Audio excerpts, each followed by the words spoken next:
En este video vamos a dar una introducción al Java Persistence API y las anotaciones que vamos a usar para mapear las clases de nuestro diagrama de clases con las tablas creadas en la base de datos. Primero veamos qué es el Java Persistence API. El Java Persistence API, también conocido por sus siglas como JPA, es una especificación Java para acceder, persistir y manejar data entre clases Java y una base de datos relacional. El JPA es solo una especificación y no un producto. Es decir, es un conjunto de interfaces y requiere de una implementación. Existen actualmente varias implementaciones JPA comerciales y abiertas, siendo una de las más conocidas Hibernate. Nosotros vamos a usar la implementación JPA de Hibernate para desarrollar nuestra persistencia de datos entre los objetos Java de nuestra aplicación y nuestra base de datos MySQL. El Java Persistence API contiene muchas anotaciones que nos permiten mapear clases con las tablas en la base de datos.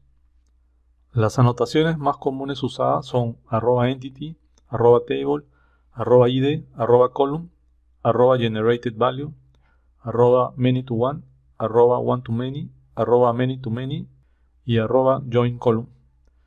De todas estas anotaciones, primero veamos las anotaciones @entity, @table, @id, @column y @generated_value.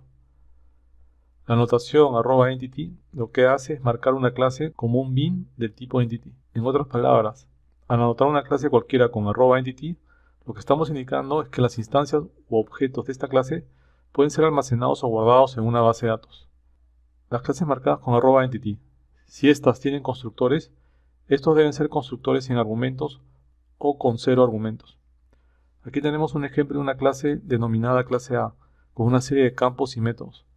Para anotar esta clase con la anotación @entity, lo que hacemos es escribir esta anotación encima de la definición de la clase. Con eso indicamos que esta clase va a ser persistida en la base de datos.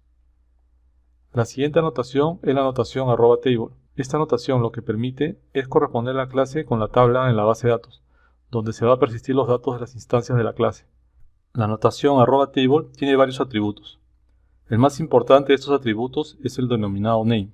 Con este atributo lo que hacemos es señalar el nombre de la tabla con la cual corresponde esta clase. Si se omite la anotación @table, Hibernate usará por defecto para el nombre de la tabla el nombre de la clase. A continuación veamos un ejemplo de la misma clase A y de una tabla en la base de datos denominada tabla A. La clase A tiene 4 campos que son campo A, campo B, campo C y campo D. La tabla A tiene 4 columnas, las cuales son columna A, columna B, columna C y columna D. Esta tabla A se encargará de guardar las instancias de la clase A. Entonces se añade la anotación @table encima de la clase A y colocamos entre paréntesis el atributo name igual a tabla A para indicar que esta tabla va a ser usada para persistir las instancias u objetos de esta clase A en la base de datos.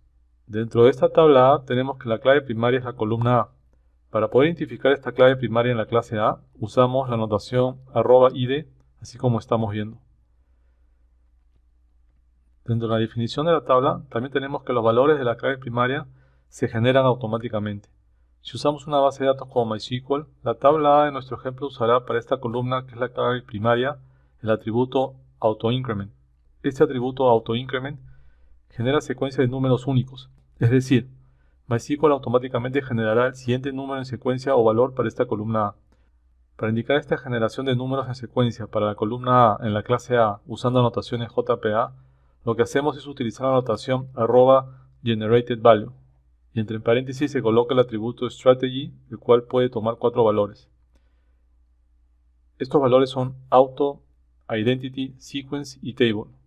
Como estamos usando el atributo AutoIncrement en la tabla, usaremos el valor identity para el atributo strategy, que es el valor que corresponde por definición con el atributo AutoIncrement.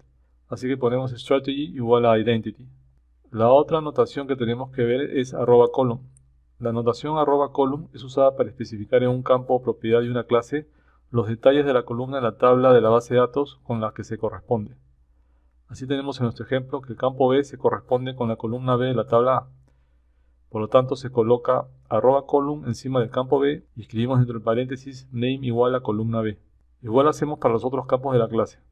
Encima de cada uno de ellos escribimos @column y dentro del paréntesis colocamos el nombre de la columna que corresponde con este campo en la tabla A.